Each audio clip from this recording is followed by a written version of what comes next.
বাবার বাড়িতেও যাইনি, শ্বশুর বাড়িতেও যাইনি। পরিবারের প্রিয় মানুষগুলোকে ছাড়া কেমন কাটলো আমাদের ঈদ। ঈদের দিন কি কি করলাম, কোথায় গেলাম, সবকিছুই থাকবে আজকের এই ভিডিওতে। আসসালামু আলাইকুম, কেমন আছেন সবাই? সবার ঈদ কেমন কাটলো? ঈদ মুবারক। এই তো সকালে ঘুম থেকে উঠেই 2 প্রকারের সেমাই রান্না করে নিয়েছি। দেন মেয়ের বাবা মিষ্টি মুখ করে ঈদের নামাজে চলে গিয়েছে, আর এদিকে রান্না বান্নাও শুরু করে দিয়েছি। প্রথমে কিছু পেঁয়াজ বেরেস্তা করে নিলাম, আর এখন চিকেনগুলোও বেজে নিব, কারণ রোস্ট রান্না করব। প্রথমে ভাবছিলাম গরুর মাংস রান্না করব, তাই ভিজিয়ে রেখে দিয়েছিলাম। দেন আমার আম্মু এবং আমার শাশুড়ি মার সাথে কথা বলার পর গরুর মাংস রান্না করতে মানা করেছে, কারণ আমার ছোট মেয়ের পক্স হয়েছিল। দেন পক্সগুলো এখনো পুরোপুরি শুকায়নি, উপরে থেকে খোসা ওঠার পর ভিতর দিকে একটু কাঁচা কাঁচা ভাব আছে।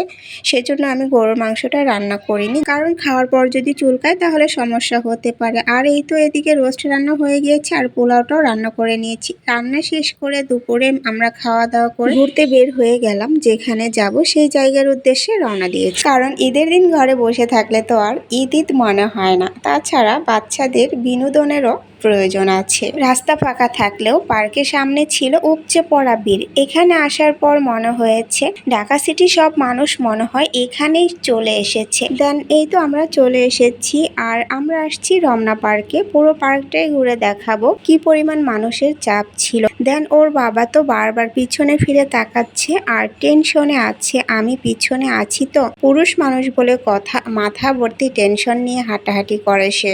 বাসায় বসে থাকলে হয়তোবা মন খারাপ হতো এইটা ভেবে যে আমরা গ্রামের বাড়িতে যাইনি, কিন্তু এখানে আসার পর মনে হয়েছে শুধু আমরা কেন, আমাদের মতো অনেক লোকই আছেন যারা গ্রামের বাড়িতে যায়নি। আর এত এত লোকের ভিড় দেখে তো মনে হচ্ছে বেশিরভাগ লোক ঢাকা সিটিতেই রয়ে গেছেন। আর হাঁটতে হাঁটতে আমরা চলে যাব রমনা লেকে, কারণ এই জায়গাটাই সব থেকে বেশি সুন্দর আর ভালোও লাগে। কিন্তু এখানে যাওয়ার পর দেখি এখানে আরো মানুষের চাপ অনেক বেশি। এখানে আসার উদ্দেশ্য হলো ব্রিজে উঠে একটু ঘোরাঘুরি করব।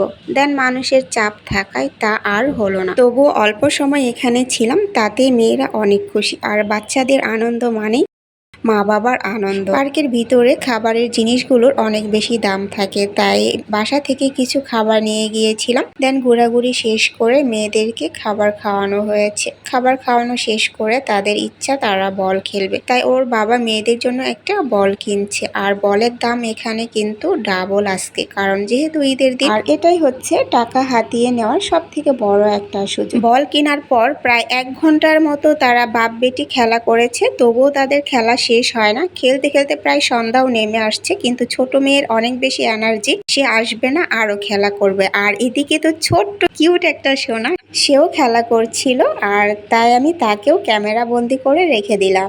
আল্লাহ হাফেজ।